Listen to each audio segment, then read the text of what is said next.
7 तारीख है, 7 नवंबर वो तारीख है 1966 में।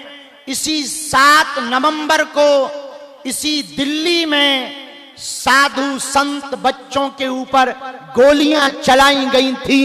और आज पूरा साधु समाज धर्म सम्राट स्वामी करपात्री जी महाराज के उस महान गौ आंदोलन को स्मरण करके एक साथ सनातन का 7 नवंबर 7 को यहां पर बैठा है।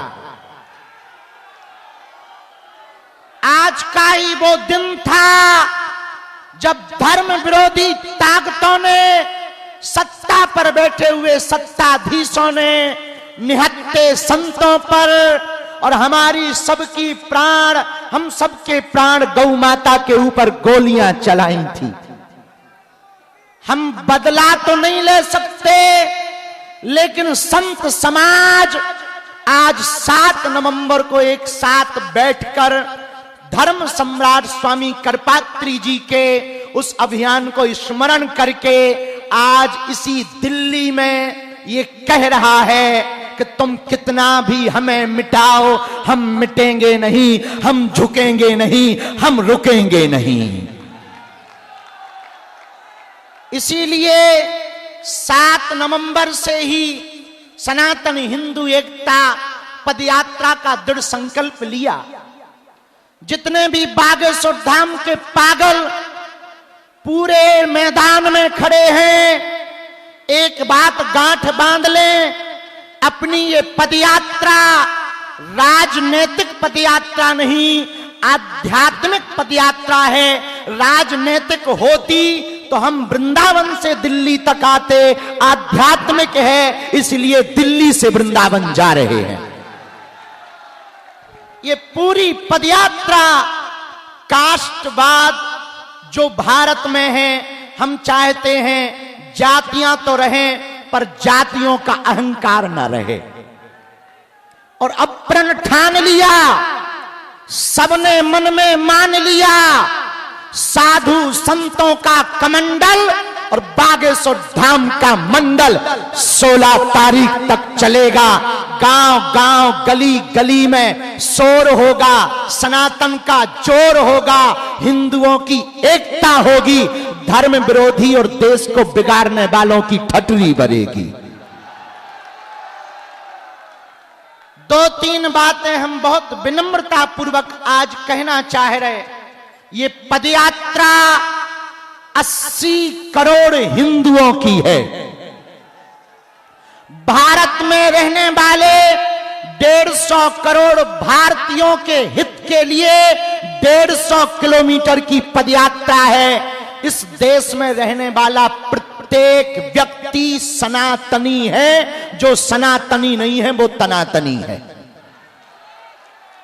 इस भारत में जन्म लेने वाला व्यक्ति सनातनी है। और पूरे बागेश्वर धाम के पागलों से प्रार्थना है, तुम पूरे 10 दिन की पदयात्रा में हमने कोशिश पूरी की। पूज्य बद्रीनाथ वाले महाराज जी रात भर जागे, पूरा बागेश्वर मंडल रात भर जागा, पूरा सुंदरकांड मंडल रात भर जागा, पूरे संत समाज रात भर जागे। हम सबने कोशिश की कि तुम्हें व्यवस्था में कोई कमी ना हो, पर इन 10 दिनों में व्यवस्था नहीं, आस्था देखना। इन 10 दिनों में तुम व्यवस्था देखने मत चलना, सनातन का धर्म जो ध्वज देख करके चलना। धक्का लगेगा, थोड़ी दिक्कतें आएंगी, कई बार तुम्हें कंबल ना मिलेंगे, पर तुम डटना नहीं, तुम हटना नहीं, डटना, तुम उलझना नहीं, सुलझना, तुम चलते रहना। क्योंकि चलोगे नहीं तो हिंदू एक नहीं होगा, और हिंदू एक नहीं होगा तो भारत हिंदू राष्ट्र नहीं होगा। कौन कौन भारत को हिंदू राष्ट्र होते देखना चाहते हैं? कौन कौन हिंदू एकता चाहते हैं? तो कोई रोकेगा तो तुम रुक जाओगे, कोई विरोध करेगा तो क्या तुम डर जाओगे? व्यवस्था नहीं मिलेगी तो क्या तुम भग जाओगे? कौन कौन वृंदावन तक, बांके बिहारी तक चलना चाहता है? पक्का पक्का पक्का हम भी वचन दे रहे, आप कदम से कदम मिलाकर चलो। हमारी तो बहुत छोटी सामर्थ्यता है, इन संतों की कृपा है, इन संतों का साथ और सनातनियों का हाथ। और नवंबर 7 एक ऐसा दिन आज का होगा जब भारत में एक विचारक क्रांति की यात्रा प्रारंभ हो रही है। यह यात्रा विचारक क्रांति की यात्रा है। यह यात्रा कास्टवाद को शून्य करके राष्ट्रवाद को बढ़ावा देने की है। इस यात्रा में हम लोग 10 दिनों तक रोज सुबह राष्ट्रगान, हनुमान चालीसा के साथ अपनी पदयात्रा 7 संकल्प लेकर प्रारंभ करेंगे। और नाम जप करते हुए धर्म ध्वज आगे चलेगा, उसके पीछे हम सब चलेंगे। धर्म ध्वज के साथ साथ चलेंगे, धर्म ध्वज से आगे नहीं चलेंगे। जहां जहां विश्राम होगा वहां अखंड कीर्तन होगी। जहां जहां विश्राम होगा वहां पर गौ माता का पूजन होगा। जहां जहां विश्राम होगा भोजन और भजन दोनों की व्यवस्था होगी। इन 10 दिनों में हमको एक बात याद रखना है, बालाजी का मिलन बांके बिहारी से हो रहा है। यमुना मैया का मिलन वृंदावन वाली यमुना जी से हो रहा। माया और शक्ति की नगरी से यह यात्रा माधव और भक्ति की नगरी वृंदावन तक जाएगी। बोलो जय सिया राम, जय सिया राम। हरे हरे भारत हिंदू राष्ट्र की, सत्य सनातन धर्म की, गौ माता की, छुआछूत की करो विदाई हम सब हिंदू। छुआछूत की करो विदाई हम सब हिंदू।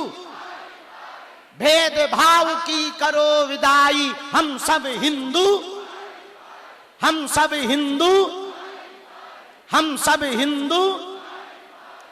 अब लोग हमसे आज पूछ रहे थे कि बाबा पदयात्रा से क्या होगा। सुनो, एक तो हिंदुओं का डर खत्म होगा, दूसरा हिंदू एक होगा, तीसरा पूरी दुनिया को हिंदुओं की ताकत का पता लगेगा। जब फ्रांस के लोग अपनी सड़कों पर उतरकर फ्रांस को बचाने के लिए सड़कों पर उतर सकते, इंग्लैंड के लोग अपनी देश को बचाने के लिए सड़कों पर उतर सकते, तो हम भारतीय क्यों नहीं अपने भारत को, सनातन को बचाने के लिए सड़कों पर उतर सकते। किसी ने हमसे कहा बाबा यात्रा से दंगा होगा। हम कहा दंगा वाले ठटरी के बड़े दूसरे हैं, इसमें गंगा बहेगी। ये दंगा के लिए नहीं, गंगा के लिए पदयात्रा है। ये तनातनी के लिए नहीं, सनातनियों के लिए पदयात्रा है। हम किसी के विरोध में नहीं हैं। हमें मुसलमानों से भी दिक्कत नहीं, ईसाइयों से भी दिक्कत नहीं, पर यदि वो गजवाए हिंद कहेंगे तो हम भगवाए हिंद बना के रहेंगे। यदि वो सर तन से जुदा करने की बात करेंगे तो जो अभी पाकिस्तान में 9 जगह फटाके फूटे, वो उनके, हमारे पास फटाके तो है नहीं है, पर देश की सेना तो फोड़ ही सकती है। तीसरी बात और सुनो, 1947 में एक विशेष मजहब मुसलमानों के द्वारा मांग हुई कि हम भारत में नहीं रह सकते। अच्छी बात, उनके लिए अलग टुकड़ा बना दिया, नाम हुआ पाकिस्तान। क्या हुआ? पाकिस्तान। ठीक हुआ, अच्छी बात है, बट ही गया। लेकिन अब जो शेष बचा भारत, उस भारत में जहां 80% हिंदू रहते हैं, वो तो हिंदू राष्ट्र हो जाए। जब पाकिस्तान इस्लामिक राष्ट्र हो सकता है, 65 से ज्यादा देश इस्लामिक देश हैं, 95 से ज्यादा देश ईसाइयों के देश हैं, एक देश यहूदियों का है, एक देश बौद्धों का है, तो पूरी दुनिया Burma, Indonesia, Cambodia, Fiji, Mauritius, Bharat, Nepal, इन देशों में रहने वाले हिंदुओं के लिए एक देश होना चाहिए। आज नहीं कल होगा। किसी ने कहा बाबा हिंदू राष्ट्र की डेडलाइन क्या है? हम कहा जिस दिन तुम्हारे जैसे पढ़े लिखे नक्कटा हिंदू राष्ट्र की मांग करेंगे उसी दिन भारत हिंदू राष्ट्र हो जाएगा। चौथी बात बहुत विनम्रता पूर्वक सुनो, हम लोग ये पदयात्रा जो कर रहे हैं लड़ाई के लिए नहीं, हम तलवारों की लड़ाई पर भरोसा नहीं करते, विचारों की लड़ाई पर भरोसा करते हैं। पूरी पदयात्रा में हम लोगों को किसी के खिलाफ नहीं बोलना, केवल हमें अपना घर संभालना। अपना घर है जो हम भेदभाव में फंसे, छुआछूत में फंसे, ऊंच नीच में फंसे, अंगड़ा पिछड़ा में फंसे, इनसे ऊपर उठकर 14वीं शताब्दी में रामानंदाचार्य भगवान ने जो कहा था, जात पात पूछे नहीं कोई, हरि को भजे सो हरि को होई। हम लोगों को इसी बात को पकड़कर चलना है। सुबह से लेकर सायंकाल तक नाम कीर्तन करते हुए चलना है। एक बात हम पक्की कह रहे, आप लोगों का यह पुरुषार्थ, आप लोगों का यह त्याग, आप लोगों की यह मेहनत व्यर्थ नहीं जाएगी। आने वाले समय में जब भारत हिंदू राष्ट्र होगा तो तुम्हारे भी नाती पोता चिल्लाएंगे कि हमारे बब्बा भी पदयात्रा में गए थे। जैसे बाबरी मस्जिद का ढांचा ढहा था और राम मंदिर बना था, तो उसमें दीदी माँ की चर्चा, पूज्य हमारी बुआ जी की चर्चा आज तक होती। बोले कौन आया? बोले शेरनी आई है। कौन? बोले पूज्या दीदी माँ, जिन्होंने ललकार कर ढांचा को गिरा दिया, बाबर की जगह रघुवर का नाम छपा दिया। तो कालांतर में जब हिंदू राष्ट्र बनेगा तो आपके नाती पोता पन्या पप्पू जो छोटे छोटे पीढ़ी दर पीढ़ी होगी, तब वो कहेंगे कि जब हिंदू राष्ट्र का बिगुल बजा था तब हमारी बहू भी गई थी, हमारे बब्बा भी गए थे। इसीलिए इस पदयात्रा को पूर्ण धार्मिक रूप से रखना, विनम्रता पूर्वक चलना, लाइन में चलना, प्रशासन की बात मानना, कोई अस्त्र शस्त्र लेकर ना जावे, किसी दूसरे संप्रदाय के पूजा पाठ के स्थलों पर हमें किसी भी प्रकार का उपद्रव नहीं करना है, बहुत विनम्रता पूर्वक। और हमें लगता है कि निश्चित है कोई विधर्मी पदयात्री का भेष बनाकर तुम्हारे बीच में आएगा, वो तुमको भी भड़काएगा, खुद भी उपद्रव करेगा, उसको तुम पहले ही ठठवी बार के प्रशासन को सौंप देना, ताकि किसी भी प्रकार से हिंदुओं पर, सनातनियों पर लांछन ना लगे। एक व्यक्ति ने कल हमसे पूछा, पत्रकार महोदया ने, कि भारत हिंदू राष्ट्र क्यों जरूरी है? हमने कहा पहले हिंदुत्व को समझो। हिंदुत्व की विचारधारा किसी एक धर्म की नहीं, जीवन जीने की शैली है। इसी विचारधारा में हो सकता है वसुधैव कुटुंबकम अहिंसा परमो धर्मः। एक सनातन मात्र ऐसा है जो पूरी दुनिया को परिवार समझता है। इसलिए हम सभी सनातनियों को आज यही धर्म सम्राट स्वामी करपात्री जी को स्मरण करना है। उनको हम सब प्रणाम करते हैं। अब एक ही बात कह सकते हैं धर्म सम्राट स्वामी करपात्री जी के लिए कि हे भगवान, हे महापुरुष, हम आपके समय पर थे तो नहीं, पर आज भी हमको आपकी वह चेतना याद है, स्मरण है, जब आपने गाय माता के लिए सड़कों पर गोलियां खाई, डंडे खाए। लेकिन अब हम सब ये प्रण ठान लें कि अब रुकेंगे नहीं जब तक भारत हिंदू राष्ट्र ना हो जाएगा। भारत हिंदू राष्ट्र होगा तो गाय माता राष्ट्र माता होगी, भारत हिंदू राष्ट्र होगा तो सनातन संस्कृति का प्रचार होगा। और जब हम आ रहे थे तब हमको नेपाल वाले कुछ लोग मिले, बोले गुरुजी नेपाल से हमका टेंशन ना लो, तुम चलो हम तुम्हारे इधर चलेंगे। तो बोले मतलब? हम की मतलब सीधा है, तुम हमारा देश हिंदू राष्ट्र बनाओ, हम तुम्हारा बनवा देंगे। बड़े खुश हो गए, बोले गुरुजी बस इसीलिए आए। हम कहे नहीं नहीं चले चलो, 16 तारीख को मिलेंगे। तो 16 तारीख तक के लिए कौन कौन तैयार है? पक्का सावधानी पूर्वक चलोगे? भक्त तो ना जाओगे बीच में छोड़ के?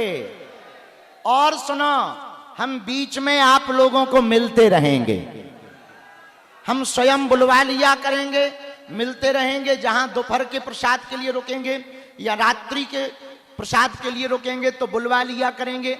रात्रि काल में भजन संध्या है, रोज एक ना एक संत आ रहे हैं, कभी कोई ना कोई महापुरुष आ रहे हैं, कोई ना कोई सिद्ध पुरुष आ रहे हैं जो आशीर्वाद देने भी आ रहे हैं, और भजन गाने के लिए भी भारत के बहुप्रसिद्ध लोग भी रात्रि काल में पहुंचेंगे। हम सब वहीं बैठ करके सुनेंगे। आज वंदे मातरम गीत के 150 वर्ष चेतना के पूर्ण हुए हैं। आज हम सब कुछ लोग भारत में ऐसे हैं उन्हें वंदे मातरम बोलने से दिक्कत है। तुम्हें है क्या? और जिन्हें है उन्हें भारत में रहना चाहिए क्या? जिन्हें वंदे मातरम से दिक्कत हो, लाहौर नजदीक है, खिसक लो। आओ आओ। अरे भाई, तुम खाते भारत का हो, गाते पाकिस्तान का हो, ठटरी के बरे। तो वंदे मातरम बोलने से जिनको दिक्कत हो वो ज्यादा हो, टिकट हमसे ले लो लाहौर की। और करोगे क्या? पांचवी बात और अंतिम बात, अब हम क्योंकि बहुत लेट हो गए इसलिए चलेंगे। हाँ सुनो, धर्म ध्वज आगे चलेगा, हम ऐसे ऐसे आगे आ रहे हैं, तुम लोग भी भगदड़ न मचाना, सीधे चले चलना। जो पोर्टल पर पदयात्रियों की एंट्री है वो 50,000 से ज्यादा हो चुकी है। ये 50,000 लोग वो हैं जो बताकर आ रहे हैं कि हम इस पदयात्रा में आ रहे हैं। लाखों लोग ऐसे हैं जो बिना बताए चले आ रहे हैं। 5 करोड़ लोगों से संवाद करती हुई ये पदयात्रा आगे बढ़ेगी।